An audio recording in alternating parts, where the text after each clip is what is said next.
Hello everyone and welcome back to the channel. At this time of the year the world is usually in the midst of World Cup fever. However, this year we're going to have to wait until the winter time for the 2022 instalment. So whilst we wait for the biggest football tournament in the world to kick off, it gives us a chance to reflect on tournaments past, and we're going to do that today in the form of an iceberg. Just before we start, if you're unsure what an iceberg is, it's basically a way of displaying information about a topic with the more well-known facts at the top of the iceberg, and the further down you go the more obscure the information gets. This particular iceberg was sourced from icebergs.com from user GasterBlaster0528, and the link to the original image is down in the description below, so thank you very much to them for making this iceberg. This particular iceberg has 8 tiers of information to get through. Just a quick caveat before we start, I won't be covering every single one of these topics in detail, mainly because some of them run into each other, so I just kind of combine them into one entry, plus some of them were quite similar to each other, so I've just used 1 or 2 examples of each to get the point across for all of them, if that makes sense. Also, just before we start, there's a lot of these topics that I have made videos on previously in the past, so I'll leave them in the little card thing. I can't remember what side it goes on, so it's going to be up there whenever the information about that topic is on. So yeah, click them, that'd be good, thank you, appreciate it. So without any further ado, this is the FIFA World Cup iceberg explained. Tier 1. Brazil 1, Germany 7. During the 2014 World Cup held in Brazil, the host nation played fellow tournament favourites Germany in the semi-finals. In what was predicted to be a close-run game, the Germans destroyed the Seleção, inflicting the country's biggest defeat since 1920. Germany were 5-0 up at half-time, before adding a further 2 goals in the second half, with Brazil able to grab a very late consolation in the 90th minute. Brazil would go on to lose the third-place playoff to the Netherlands, whereas Germany were able to best Argentina in the final to win the tournament. Panini sticker albums. The Panini Group is an Italian company which produces books, magazines, trading cards, stickers, and various other collectible media. It has been tradition around major international tournaments for the company to produce commemorative sticker albums, with consumers purchasing sticker packs to complete the album. As well as purchasing packs, fans can trade stickers amongst themselves so as to get their hands on those which they need to complete their albums. FIFA Gate. In 2015, US federal prosecutors disclosed cases of corruption by officials and associates connected with FIFA, resulting in a major international scandal. Near the end of May 2015, 14 people were indicted in connection with an investigation by the US Federal Bureau of Investigation and the Internal Revenue Service Criminal Investigation Division into wire fraud, racketeering, and money laundering. The United States Attorney General simultaneously announced the unsealing of the indictments and the prior guilty pleas by 4 football executives and 2 corporations. Slavery in Qatar. Since Qatar were awarded the 2022 World Cup on the 2nd of December 2010, there have been numerous calls to strip Qatar of host status based on the number of human rights abuses present in the country, allegations of corruption in regards to Qatar's winning the World Cup bid, and the safety of players being in jeopardy due to the scorching temperatures. One of the most prevalent and long-standing arguments, however, has been the treatment of migrants working in the country.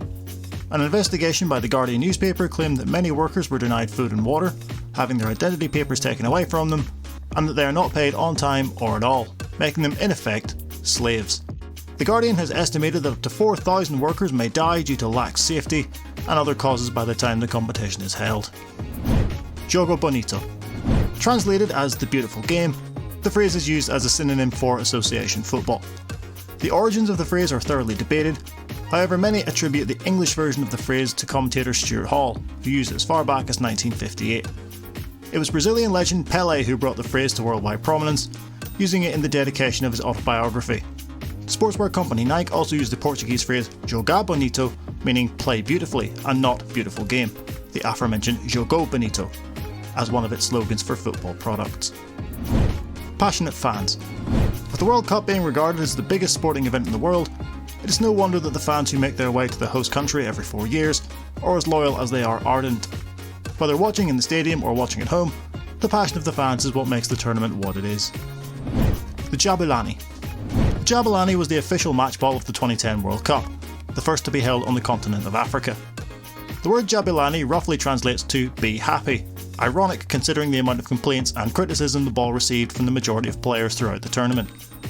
The Jabulani was made up of 8 panels which were thermally bonded together rather than stitched, making the ball, quote, rounder than ever, which caused it to move erratically in the air.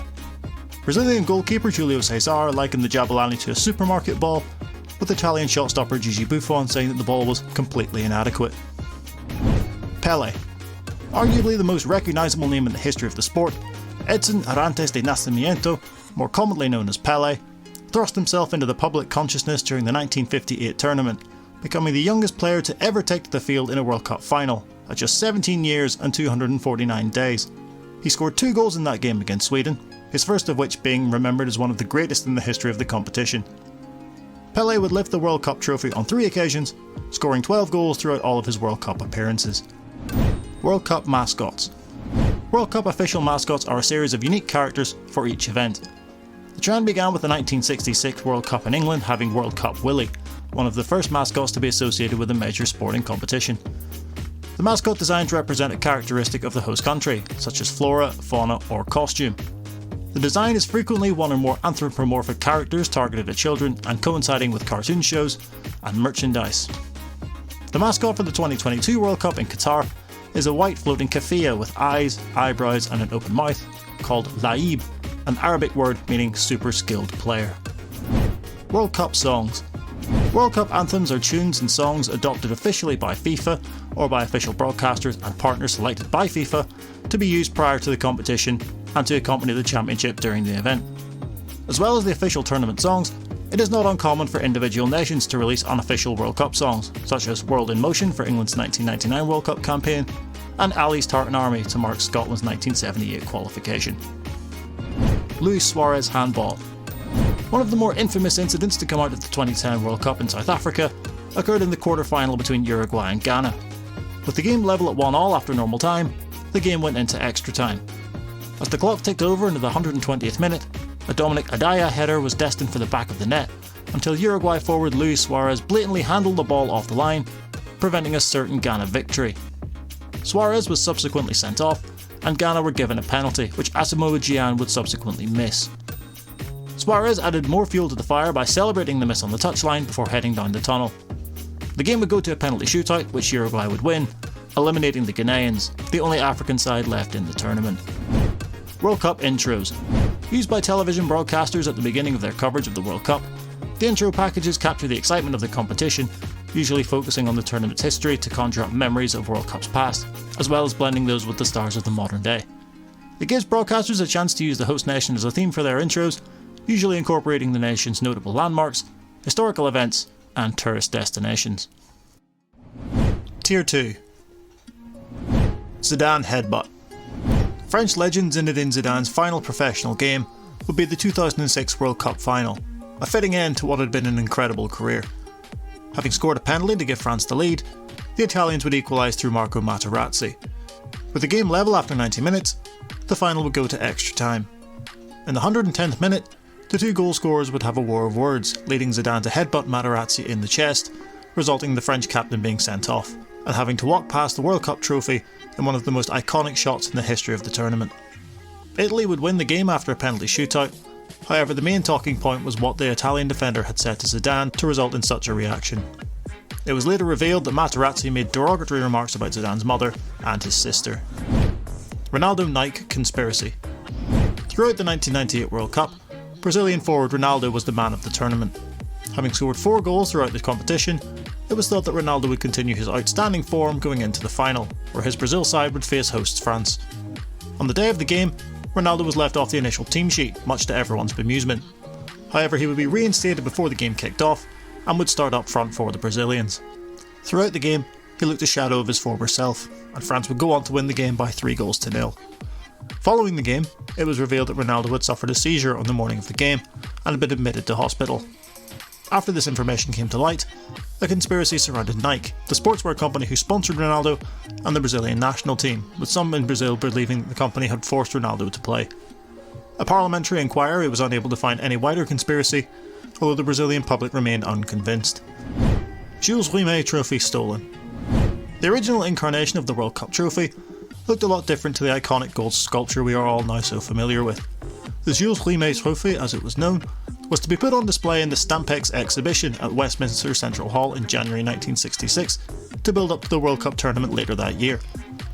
On Sunday the 20th of March, the trophy was stolen and the thieves would demand a £15,000 ransom for the return of the trophy. On the 27th of March, a man by the name of David Corbett and his dog Pickles were walking in the Beulah Hill district of southeast London when Pickles began to sniff at a parcel that was lying under the hedge of Corbett's house. It was wrapped in an old newspaper and tied with string. When he opened the parcel, he recognised the trophy when he noticed the winner's names on the bottom.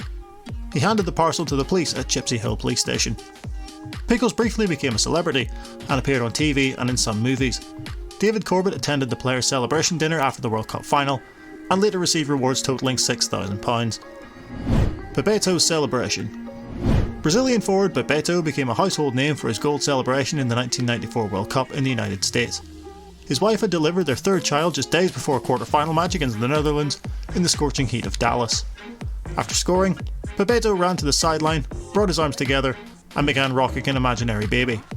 Teammates Romario and Mazinho quickly joined in, delivering one of the most iconic images of the 1994 tournament. Tiki-taka.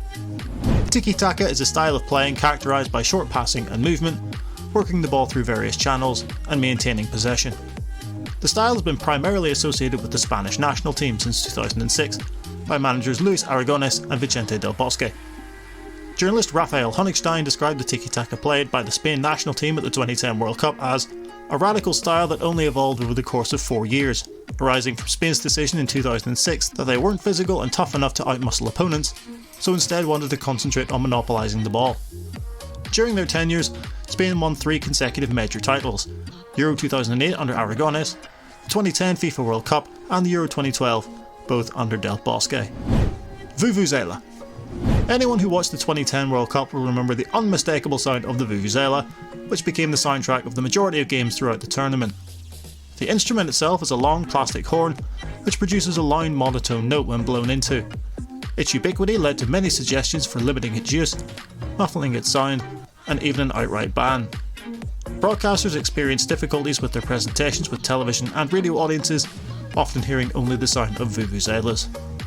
Competitors believed the incessant noise hampered the ability of players to get their rest and degraded the quality of team performance. Commentator Farayi Mungadzi said, "Banning the vuvuzela would take away from the distinctiveness of a South African World Cup. It is absolutely essential for an authentic South African footballing experience." The Hand of God. Of all the World Cup controversies, this is without doubt the most well known of them all. The 1986 World Cup quarter-final between Argentina and England was goalless as the clock ticked over into the 50th minute. An attempted Steve Hodge clearance out of the England penalty area was miskicked, and the ball looked up into the air. Argentinian talisman Diego Maradona leaped to challenge England goalkeeper Peter Shilton in the air and, despite being 8 inches shorter, Maradona reached the ball first, putting it into the back of the England net. As he ran off to celebrate, the England players protested that Maradona had put the ball in with the use of his hand. However, their appeals were waved away by referee Ali bin Nasser. Argentina would win the game 2-1 and would subsequently go on to lift the World Cup trophy. Maradona would go on to describe the goal as being a little with the head of Maradona, a little with the hand of God. Total football. Total football is a tactical system in which any outfield player can take over the role of any other player in a team. Although Dutch club Ajax and the Netherlands national team are generally credited with creating this system during the 1970s, there were other sides who had played a similar style before, such as the Austrian Wunder team of the 1930s and the Argentinian side La Máquina of River Plate in the 1940s. In total football, a player who moves out of his position is replaced by another from his team, thus retaining the team's intended organisational structure. In this fluid system, no outfield player is fixed in a predetermined role. Anyone can successfully play as an attacker, a midfielder and a defender. The only player who must stay in a specified position is the goalkeeper. Tier 3. Banks Wonder Save. The Brazil team of 1970 are regarded by many as one of the greatest of all time. During the group stage of that year's tournament, they were drawn against reigning world champions England. A Carlos Alberto pass played in Brazilian speedster Jairzinho down the right, who crossed the ball to a waiting Pelé, who connected with a powerful header to send the ball low towards the right hand corner of the goal. The ball bounced 2 yards in front of the goal line, and Banks managed to make contact with the ball with the fingers of his right hand and rolled his hand slightly to angle the ball over the crossbar. Pelé and numerous journalists and pundits would later describe the save as the greatest in the history of the game. Golden goal. Although the golden goal format was used in North American Professional Association football leagues as early as the 1970s, the term golden goal was introduced by FIFA in 1993. In a knockout competition following a draw, 2 15-minute periods of extra time are played, and if either team scores a goal during extra time, the game ends immediately and the scoring team becomes the winner. The winning goal is known as the golden goal. The first golden goal in World Cup history took place in 1998, as Laurent Blanc scored to enable France to defeat Paraguay in the round of 16. The golden goal was used in the FIFA World Cup for the last time in 2002, when Turkey defeated Senegal in the quarter-finals, when Ilhan Manzi scored what would have been the final golden goal in male tournaments. Maracanazo. The term Maracanazo roughly translates to the blow of the Maracanã, and references the final match of the 1950 World Cup between Uruguay and host Brazil. The match was played at the Maracanã Stadium in then capital Rio de Janeiro, and was attended by 173,850 people, the biggest official attendance in the history of the sport. The press and general public were so convinced that Brazil would win that they were already declaring Brazil as new world champions.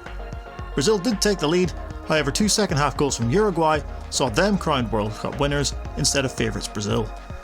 The stadium was filled with absolute silence upon the referee's whistle, with those in attendance unable to comprehend what they had just seen. 2 fans reportedly committed within the stadium, with many other cases filed in the following days. The Brazilian team did not play in any matches for the next 2 years, and didn't play in the Maracanã for the next 4. Russian doping. Russia has been handed a 4-year ban from international sporting competition for a doping cover-up, which means the country will not feature at the 2022 World Cup in Qatar. The ban was imposed by the World Anti-Doping Agency's Executive Committee after Russia was found to have tampered with laboratory data handed over to WADA as a condition for ending a previous 3-year ban for state-sponsored doping. While the decision was hailed by WADA as the strongest possible response, it was criticised by some campaigners for failing to go far enough. The Russian national anthem and flag will be absent from Qatar, but under the terms of the sanction, Russian athletes can still compete at international events under a neutral banner if they are able to prove themselves to be clean. The mighty Magyars. During the 1950s, no national side was more revered than that of Hungary, a side which included the likes of Ferenc Puskás and Sándor Kocsis. The team inflicted notable defeats on then footballing world powers England, Uruguay and the Soviet Union, before the 1956 Hungarian Revolution caused the breakup of the side. Between 1950 and 1956, the team played 69 games, recorded 58 victories, 10 draws and just 1 defeat in the 1954 World Cup final against West Germany. The team's success became a subject of national pride in a period of oppression by the communist regime imposed on Hungary by the Soviet Union. In this period, any nationalistic or even patriotic expression was strongly disapproved, since these were considered being against the international ideal of the communist government. In this atmosphere, international sports were the only tolerated fields of expression of national pride. Argentina versus Peru controversy. The 1978 World Cup, held in Argentina, played out amongst a backdrop of unrest in the country. Argentina had undergone a military coup of its democratic government only 2 years before the tournament, which installed a dictatorship known as the National Reorganization Process. Argentina would win the competition after a 3-1 victory over the Netherlands in the final. However, Argentina's controversial and favourable decisions in their matches have caused many to view their eventual win as illegitimate. Accusations have surrounded the game between Argentina and Peru, played in the second round of the tournament. Argentina needed to win by a margin of 4 goals to proceed to the final, and did so by defeating Peru by 6-0. There were claims that the authoritarian Argentine military government interfered to ensure Argentina would defeat Peru through intimidation, though these were denied by the Peruvian captain and several Peruvian players. El Quinto Partido. Since the 1994 World Cup in America, the Mexican national team have been unable to reach the elusive Quinto Partido. The phrase translates to the 5th game in reference to the quarter-final game in the World Cup. For the last 7 tournaments, Mexico have qualified for the round of 16 phase, but haven't been able to take that next step to make it into the quarter-finals. That's not to say they haven't ever progressed to that stage before, as they have done it twice, coincidentally in the 2 occasions where Mexico hosted the competition in 1970 and 1986, where they were subsequently eliminated at that quarter-final stage. Maradona doping scandal. The 1994 World Cup saw Diego Maradona's return to the Argentinian national team and, despite being in the twilight of his legendary career, he was still seen as the main man for his country and was expected to lead his nation to glory. After scoring the 3rd goal in Argentina's opening game against Greece, Maradona sprinted towards a pitchside camera to celebrate what was a superb team goal. However, his infamous celebration raised eyebrows, leading many to question why Maradona would react in such a manner. Following Argentina's 2nd game against Nigeria, Maradona was selected for a drugs test and was found to have ephedrine in his system. He was subsequently expelled from the competition by FIFA, with this incident signalling the end of his international career. South Korea match fixing. The 2002 World Cup tournament was hosted by 2 nations, Japan and South Korea. As it was the first World Cup to be held in the continent of Asia, particular attention would be paid to the two host nations and their progress throughout the competition. Japan would be eliminated in the round of 16, yet South Korea would advance all the way to the semi-finals. Their progression was not without controversy, however, as allegations of corruption due to the favourable decisions they received in their victories over Portugal in the group stages, Italy in the round of 16, and Spain in the quarter-finals, were put forth following the conclusion of those games, with many pointing to their status as a host nation as reason to believe that they were being kept in the competition by any means necessary. Roger Milla. Being the biggest sporting attraction on the planet, the World Cup gives all who participate in it a chance to make themselves known on the world's biggest stage. However, few would have thought that a 38-year-old journeyman would become one of the biggest cult heroes in the history of the competition. Cameroonian forward Roger Milla made his World Cup debut at Italia 90, where he scored 4 goals throughout the tournament. However, it was his now infamous celebration that captured the imagination as he danced around the corner flag in what is now an iconic image. Incredibly, Milla would play in the 1994 tournament at the age of 42, where he became the oldest goalscorer in World Cup history when he found the back of the net against Russia, breaking his own record from 4 years prior. Tier 4. Cameroon 2002 jersey. At the 2002 African Cup of Nations, Cameroon debuted an unusual kit for the tournament. Their shirts didn't have any sleeves, thereby more resembling a vest than a traditional football shirt. FIFA refused to let Cameroon wear their controversial kit for that year's World Cup, forcing them to add black sleeves to the shirts. This wasn't the only time Cameroon and FIFA butted heads over their sartorial style, as in 2004 Puma designed a one-piece kit for Cameroon, which FIFA declared illegal, stating the kits must have separate shirts and shorts. FIFA then imposed fines on Cameroon and deducted 6 points from their qualifying campaign for the 2006 World Cup. Puma argue that a two-piece kit is not stated as a requirement in the FIFA laws of the game. They would however lose the case in court, and Cameroon were forced to wear two-piece kits, but FIFA subsequently restored the 6 qualification points to Cameroon. Holy water scandal. During the round of 16 of Italia 90, Brazil met Argentina in a heavyweight clash which would see one of the tournament favourites eliminated.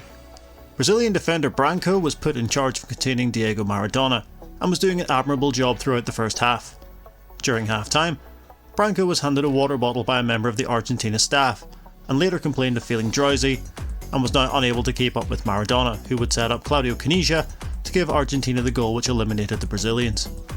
Initially discredited by the press, Branco would be publicly proven right years later when Maradona confessed the episode on a TV show in Argentina. Brazil's white jerseys. Following Brazil's shock defeat to Uruguay in the final round of the 1950 World Cup, the nation were desperate to find a reason why their team failed to live up to expectations.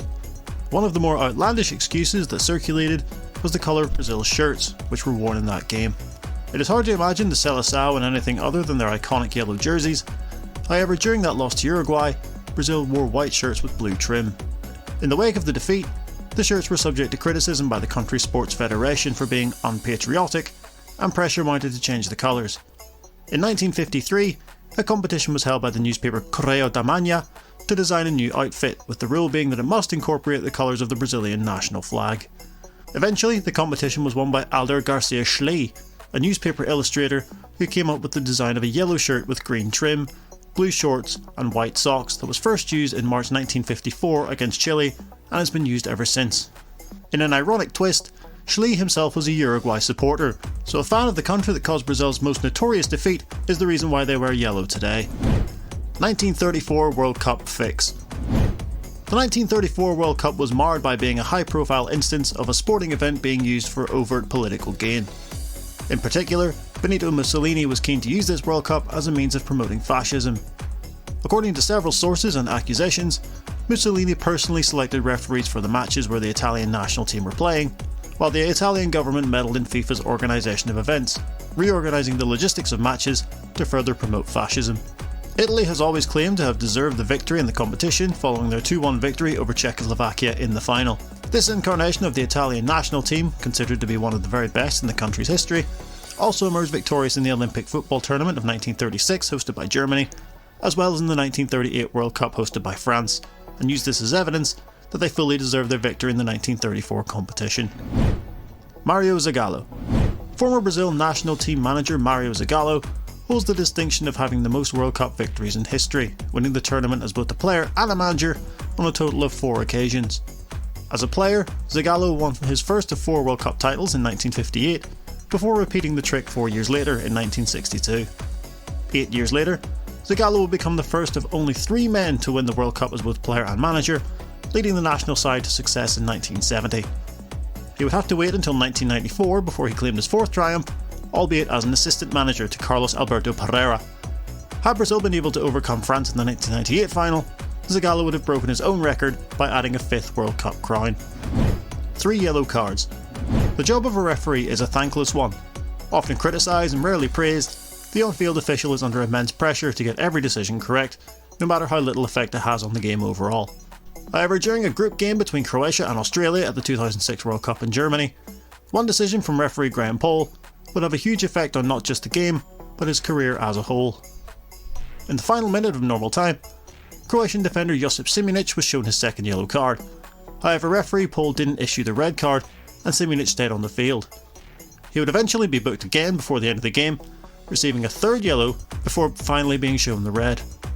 Poll stated that he had erred in his 2nd booking of Simunic, marking his card with the correct number but in the wrong column due to Simunic's Australian accent, meaning he booked Australia's Craig Moore instead of Simunic. Poll would cite this incident as the reason for his retirement a year later. France v Ireland 2009. One of the most famous incidents surrounding the 2010 World Cup took place before the tournament even began. France and Ireland met in a playoff to see who would qualify for South Africa. Going into the 2nd leg in Saint Denis, France were 1-0 up following a first leg victory in Dublin, putting them in prime position to advance. Ireland would win the game in France by the same scoreline, taking the match to extra time.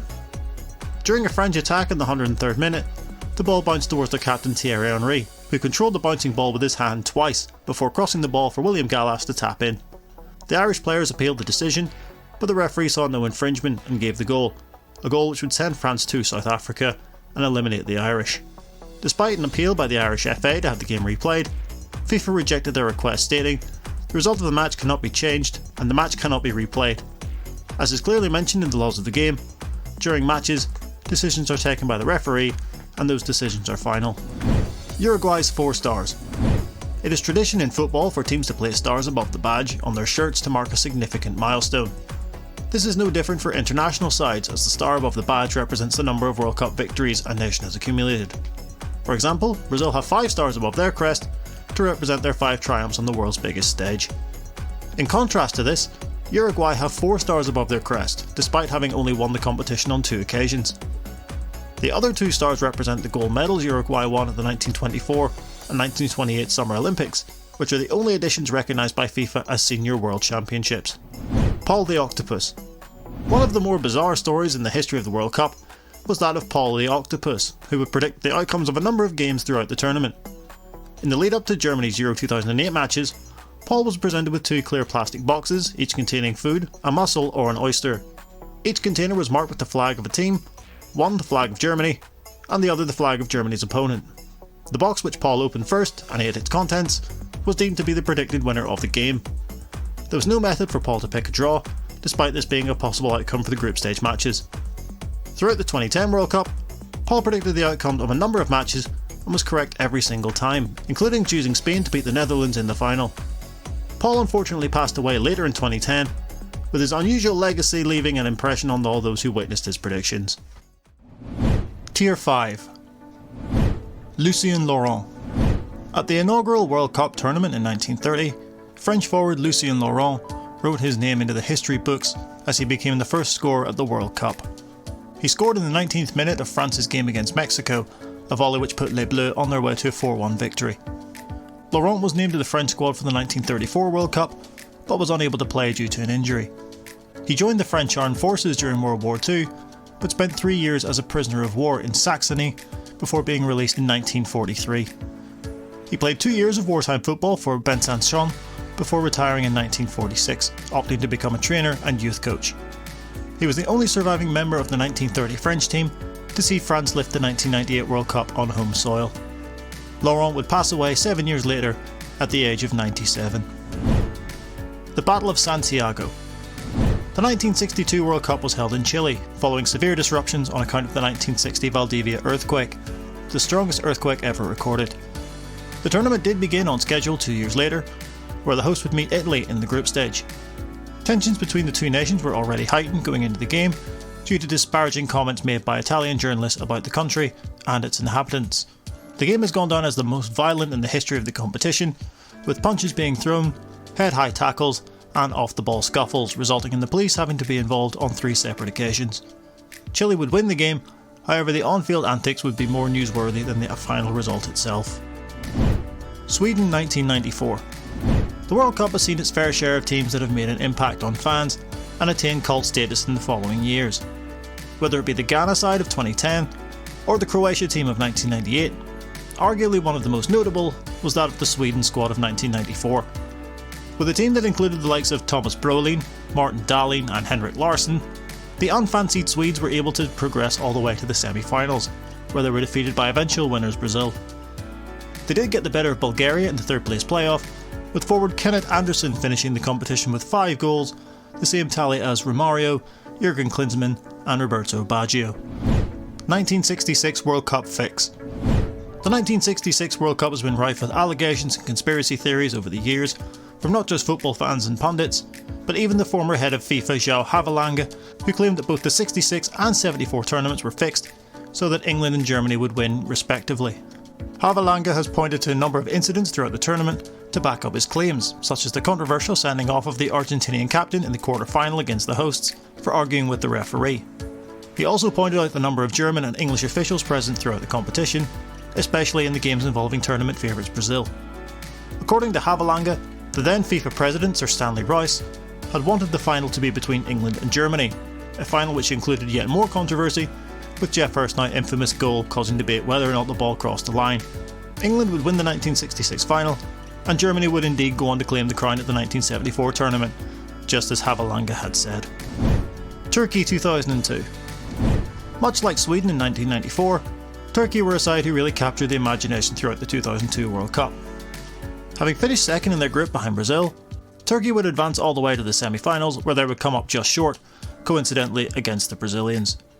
They would overcome co-host South Korea in the 3rd place playoff, with Hakan Şükür making his own piece of World Cup history by scoring the fastest goal in the history of the tournament, finding the net after only 10.8 seconds. Serbia and Montenegro 2006. Following the collapse of Yugoslavia, the two nations of Serbia and Montenegro became a confederacy, thereby being ruled under a single government on the 4th of February 2003. During qualification for the 2006 World Cup in Germany, Montenegro declared its independence from Serbia following a referendum on June 3, 2006. As the World Cup was about to start, it was decided that the Serbia and Montenegro team that had qualified for the tournament would compete, with the split into separate teams representing the new countries of Montenegro and Serbia to take place once the team was eliminated from the tournament. Thus, the team played in the tournament representing a state that no longer existed. Serbia and Montenegro would be eliminated in the group stage of the tournament, finishing bottom of their group without gaining a single point. Bogota bracelet. In May 1970, England captain Bobby Moore was detained in Colombia for 4 days after being accused of stealing a bracelet from a jewellery shop located in the Bogota hotel in which the team were staying. The arrest took place in the build-up to the 1970 tournament, where England were set to defend their World Cup crown. It provoked widespread reaction in the UK, including a diplomatic intervention at the behest of British Prime Minister Harold Wilson, and across the world in general. On the 20th of May 1970, Moore was conditionally released and flew to join his teammates in Mexico, where he played in all England's World Cup matches.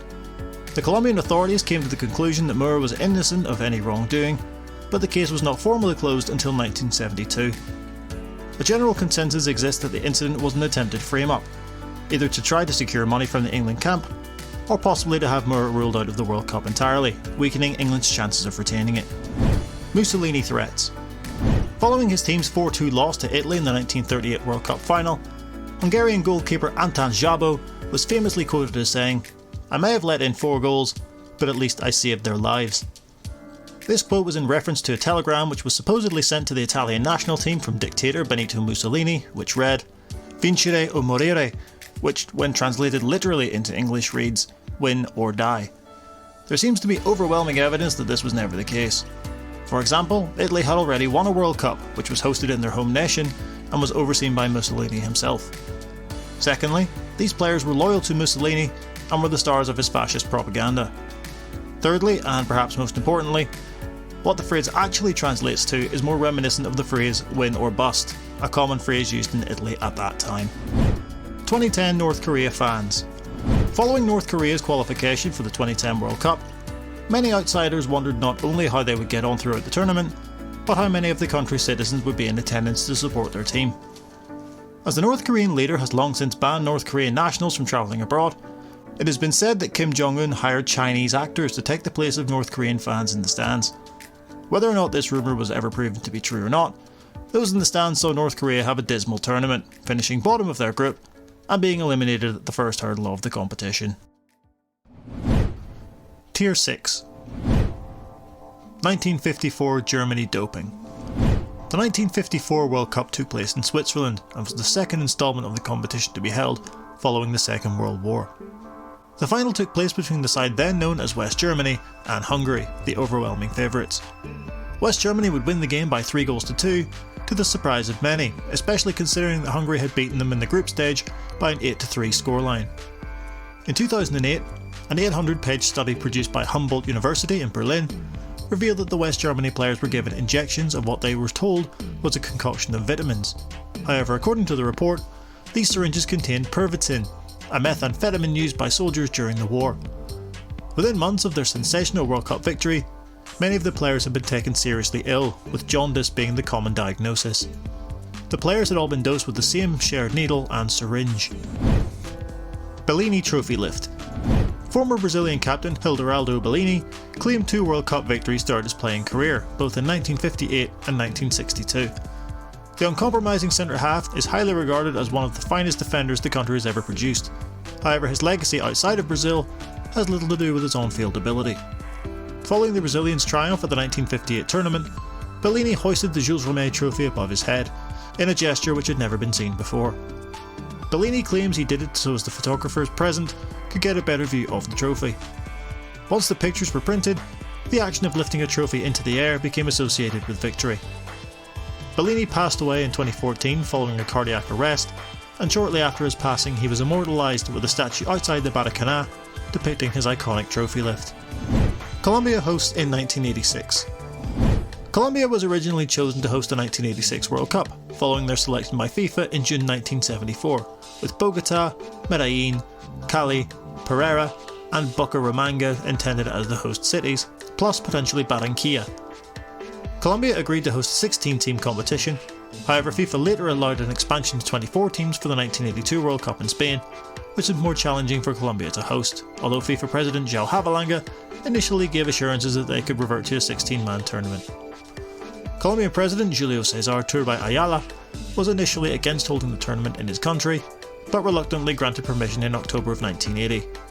Eventually, the Colombians declared on the 5th of November 1982 that they could not afford to host the World Cup under the terms that FIFA demanded. On the 20th of May, the committee announced Mexico as the replacement hosts, despite Havelange stating that the United States and Canada had made better presentations. Brazil v Chile 1989 World Cup qualifier. During a qualifying game for the 1990 World Cup, Brazil played host to Chile at the Maracanã on the 3rd of September 1989, with Chile needing a win to qualify ahead of their opponents. Brazil took the lead in the 49th minute through Careca, however it would be an incident which occurred roughly 20 minutes later, which would make headlines. Chilean goalkeeper Roberto Rojas fell to the ground as a flare thrown from the stands burned beside him. Rojas claimed that he had been hit by the object, causing Chilean players and officials to leave the field in protest. The following day, television evidence showed that the flare had in fact not come into contact with Rojas, whose injuries were caused by cutting himself with a razor blade he had hidden in his gloves. Rojas admitted the incident was to cause a scandal, thereby nullifying the match with hopes of playing it again at a neutral venue, or to even have Brazil disqualified. Following the incident, FIFA banned Rojas indefinitely, and Chile would be banned from qualifying for the 1994 tournament. This was however due to them abandoning the game, as opposed to the actions of Rojas. FIFA ruled the result as a 2-0 victory for Brazil. 1982 World Cup draw. The World Cup draw is one of the most anticipated events of the entire competition. After a long and arduous qualification process, both fans and players eagerly await to see who they shall be going head to head with once the tournament kicks off. The 1982 draw has gone down in history as one of, if not the, most disastrous television events which FIFA has ever been a part of. From the outset, it was clear that things weren't going to go to plan. For example, When Scotland were drawn, they were originally put in Argentina's group.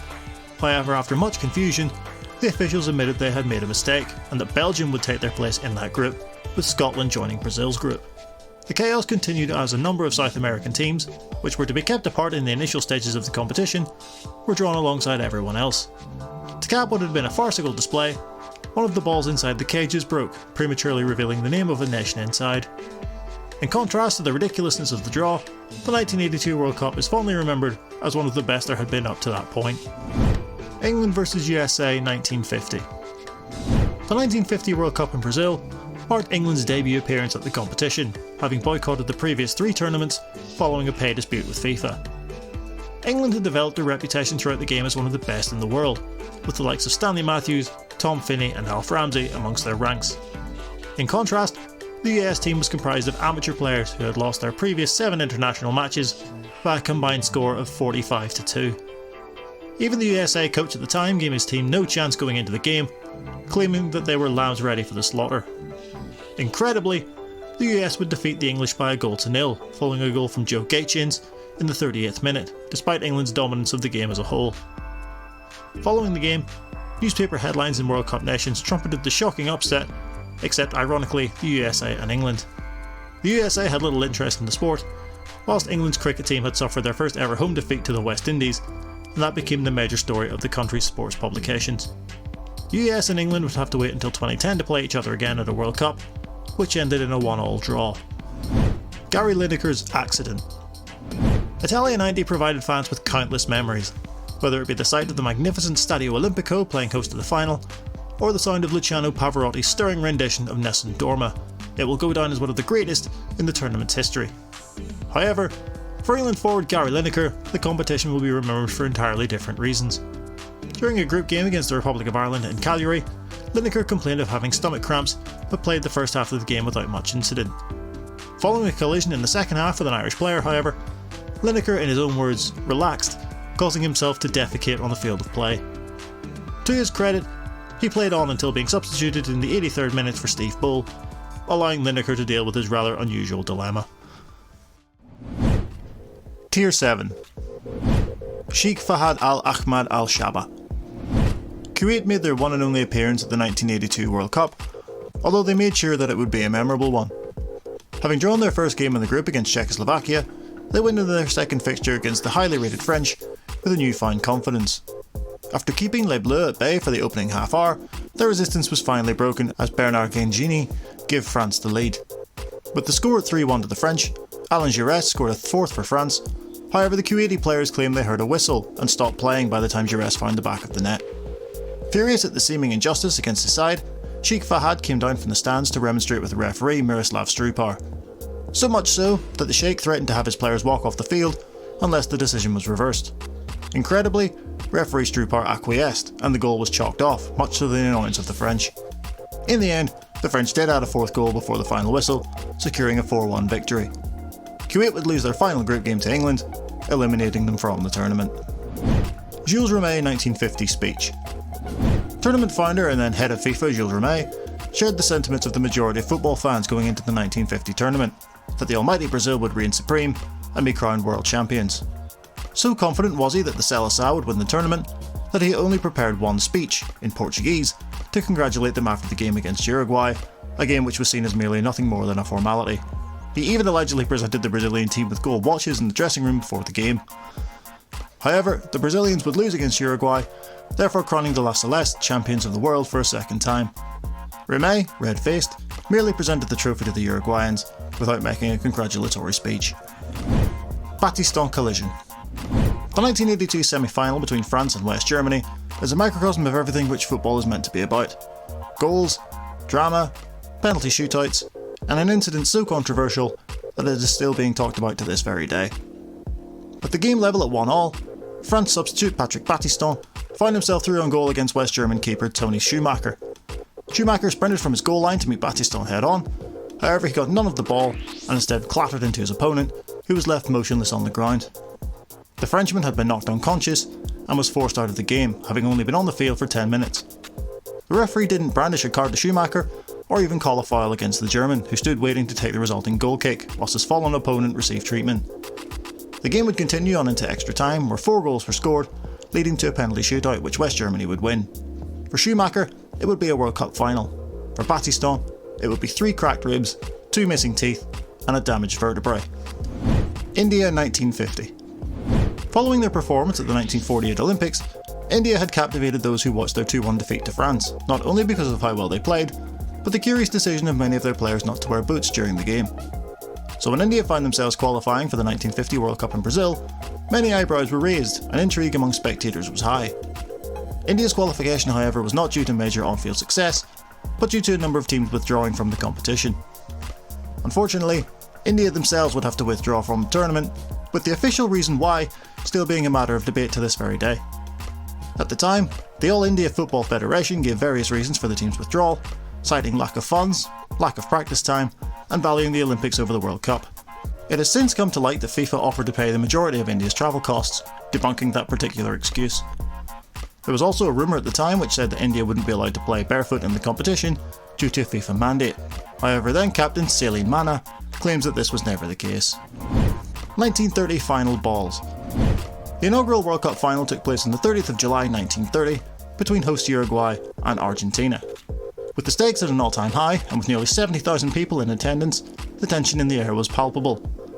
Before kick-off, an argument arose between the two sides, not over which end they would be shooting to, or a possible kick clash, but over which ball would be used. At that time, there was no official tournament ball, nor even an official size or weight which balls had to adhere to. Both sides wanted to use their own ball, with Uruguay's being the larger and heavier Tiento, and Argentina's being the smaller, lighter T model. Referee John Langanis made the decision that both balls would be used, with a coin toss determining which half each ball would be used in.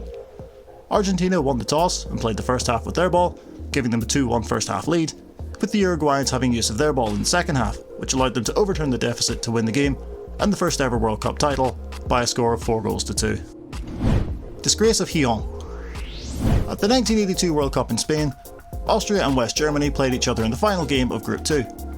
The other two teams in their group, Algeria and Chile, played each other the day prior, so both West Germany and Austria knew what result they needed to qualify, with a West Germany win by 1 or 2 clear goals seeing both sides advance at the expense of Algeria, who were sitting second in the group on 4 points prior to kick-off. West Germany took the lead through Horst Hrubesch in the 10th minute of the game, giving both sides the result they needed to progress. What followed was 80 minutes of collusion between the two nations, with the side in possession passing the ball between themselves, aimless long balls being played into the opposition half, and shots on goal with no accuracy or intent. West German commentator Eberhard Stanjek at one point refused to comment on the game any longer. Austrian commentator Robert Seeger bemoaned the spectacle and asked viewers to turn off their television sets. The game finished 1-0 to West Germany, thereby sending both teams through, with Algeria being eliminated. It was from this point on that it was decided that the final pair of group games would be played at the same time. Iran vs Bahrain 2001. Tensions in the Middle East penetrate all aspects of life for those living in the region. While sport should be a welcome relief for the fear and the strife facing the inhabitants, even football is not safe from such unrest. Upon the referee's final whistle following a World Cup qualifier in 2001 between Iran and Bahrain, the Bahrain team, who had won the game by a score of 3-1, proceeded to carry the flag of Saudi Arabia around the pitch, as this result had allowed their neighbours to progress to the 2002 tournament as group winners, whilst forcing Iran into a playoff against the Republic of Ireland, a playoff which Iran would lose. Luis Monti. Born on the 15th of May 1901, little did Luis Monti know that he would become a piece of World Cup history, as he would go on to achieve a feat that no one else has done in the history of the tournament. Monti was born in Argentina, however he had dual citizenship due to one of his parents being from Italy. In 1930, Monti represented the nation of his birth in the World Cup final, coming up short against host Uruguay. 4 years later, Monti would once again find himself playing in the biggest game the sport has to offer, except this time it wasn't in the colours of Argentina, but those of Italy, on account of being called up to the national team following his move to Italian side Juventus, where Monti decided to take up Italian citizenship upon his arrival in Turin. He would lift the Jules Rimet Trophy as part of that 1934 Italy side, making him not only the first player to play in 2 consecutive World Cup finals, but the only player in history to play in 2 finals for 2 different nations. Tier 8. The Curse of Tilcara. In the build-up to the 1986 World Cup in Mexico, Argentina travelled to the small town of Tilcara in the north of the country. The reason for the seemingly left-field choice for a training camp destination is due to the fact that Tilcara was the same elevation above sea level, 7,380 feet, as the Mexican capital where they would be playing their games. Despite the squad's biggest stars such as Diego Maradona not making the trip, the arrival of the country's national side to this obscure town with only around 4,000 inhabitants was obviously a huge event for those living there. During the squad's time in Tilcara, it is said they visited a statue of the Virgin Mary and promised that if she helped lead them to World Cup glory, the squad would return to the town following the tournament. Argentina would lift the World Cup trophy in Mexico, however they didn't fulfill their promise to travel back to the town, and since then have not won another World Cup title. 1998 Terrorist Plot. From March to May 1998, a terror plot against the World Cup in France was uncovered by European law enforcement. More than 100 people were arrested in 7 countries as a result of the plot. Organised by the Algerian armed Islamic group and backed by Al-Qaeda leader Osama bin Laden, the plot is thought to have targeted the England-Tunisia match on the 15th of June and involved infiltrating the Stade Velodrome in Marseille in order to attack players and spectators during the game, as well as to attack the hotel in Paris hosting the US national team, and finally hijacking an aircraft and crashing it into the Civaux nuclear power plant near Poitiers. The original suspect of the plot was French-Algerian Farid Melouk, who had previously been sentenced to 7 years in prison in France for his connection to the Paris Metro and RER bombings. On the 3rd of March, after 2 weeks of surveillance, 50 police officers stormed a house where Melouk was staying with others involved in the plot. 10 people, including Swedish and Danish nationals, were arrested in the 12-hour siege amid a series of anti-terrorism raids in Belgium. Large amounts of liquid explosives were found during the raid, as well as detonators, a Kalashnikov rifle, several handguns, and thousands worth of US dollars in cash. Cruyff misses the '78 World Cup. Arguably the greatest player in the history of the Dutch national team, Johan Cruyff established himself as not only a legend in his homeland, but one of the greatest to ever play the game. With 3 Ballon d'Or victories and a slew of league titles as both a player and a manager, his place in the history books is undeniable.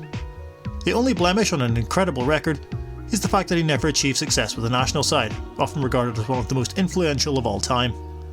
Having retired from international football in 1977, he chose not to play in the following year's World Cup, with a number of rumours circulating as to why.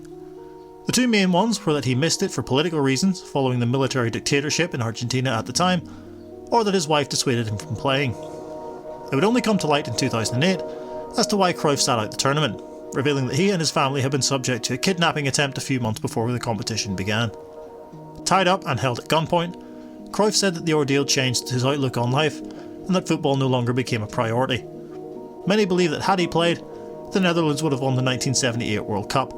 However, it's hard to argue with his reasoning upon finding out the truth as to why he didn't. Andres Escobar. Heading into the 1994 World Cup in America, Colombia were seen as dark horses to go far in the tournament, and cause a number of upsets along the way.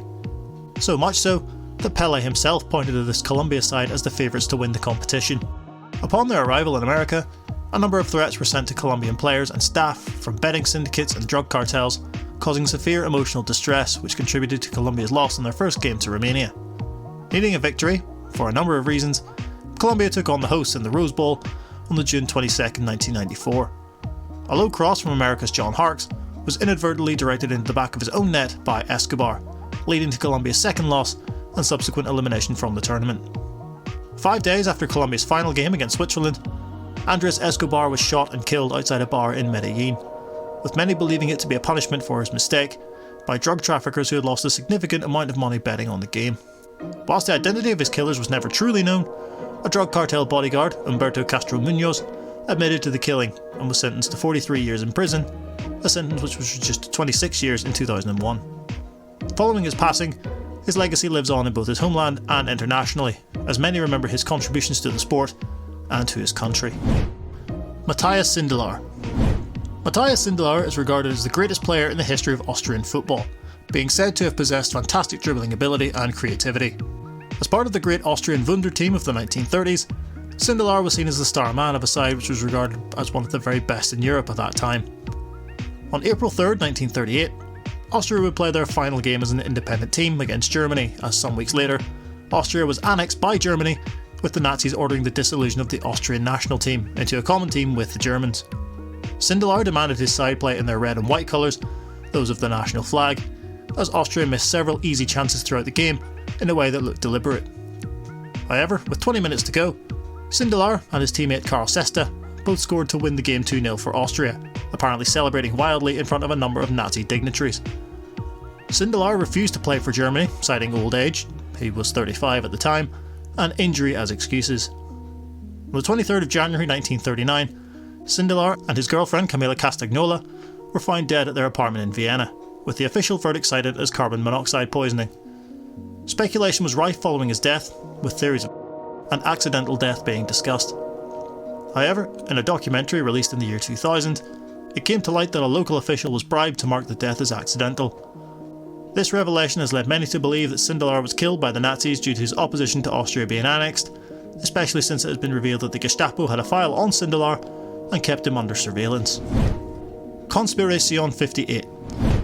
Conspiration 58, Conspiracy 58 in English, is a Swedish mockumentary from 2002, produced by Sveriges Television, the Swedish public broadcaster. The film examines the fictional KSP 58 movement that claims that the 1958 World Cup in Sweden did not really take place, but was faked and exists only as forged television and radio coverage in a conspiracy between American and Swedish television, the CIA and FIFA as part of the Cold War. In the film, it is said that Sweden did not have the economic or technical resources to actually host such a large event. In the plot, the American motive for doing this was to test the effectiveness of televised propaganda. When the film originally aired, the audience was not told in advance that it was a mockumentary, giving the impression that Conspiracy 58 was a regular documentary film. A large amount of quote-unquote evidence is presented throughout the film. For example, there is analysis of television recordings of the matches, where houses can be seen in the background that never actually stood there. The aim of the film, according to director Johan Lufsted, was to illustrate how historical revisionism, in particular Holocaust denial, works, and to highlight the importance of source criticism when getting information from the media. Alexandra Villeplan. If the story of Matthias Sindelar was one of pride and integrity, the tale of former French captain Alexandre Villeplan is the exact opposite. Born in Algiers in French Algeria, Villeplan moved to the south coast of France at the age of 16 to play for FC Sète, where he established himself as a prodigious talent in 1921. Just 9 years later, Villeplan would lead France to their first ever World Cup tournament as its captain. After being involved in a number of scandals within the game, most notably match fixing, Villeplan became involved in the Parisian black market and in racketeering the local Jewish population at the start of the Second World War. Following the Nazi invasion of France, he joined the Karlinge, an organisation formed by German Reich Security Main Office, to conduct counter-insurgency operations against the French resistance. In return, he would be well treated and paid handsomely. Villeplan would torture dissidents in Paris with little regard for anyone but himself. In 1943, following retaliation by the French resistance, Villeplan headed up a section of the North African Brigade, an organisation of North African immigrants who would collaborate with the Nazis, earning a uniform, as well as the rank of Untersturmführer, a rank within the SS. Following the liberation of Paris in 1944, Villeplan was put on trial and subsequently sentenced to death for his direct involvement in at least 10 killings. Villeplan was executed by firing squad on December 26, 1944. So there we go, over 70 topics of World Cup trivia. If you've made it to this point of the video, God bless you, because my word, that was a bit of a long one. Hopefully though you did find it interesting and got something out of it in regards to learning something new about the FIFA World Cup. If you did enjoy this video, please do hit that like button, because bloody hell this one took ages to do. Also, if you want to hit that subscribe button, that would be superb. I appreciate it, thank you very much. Once again, thank you very much to GasterBlaster0528 for making that iceberg, and thank you all so much for watching. Let us know in the comment section below anything that you feel was left off the iceberg, or if there was any topics that particularly interested you that you didn't know about beforehand. Would love to hear from you. But until then, thank you all once again so very much for watching, and I'll see you as always in the next one.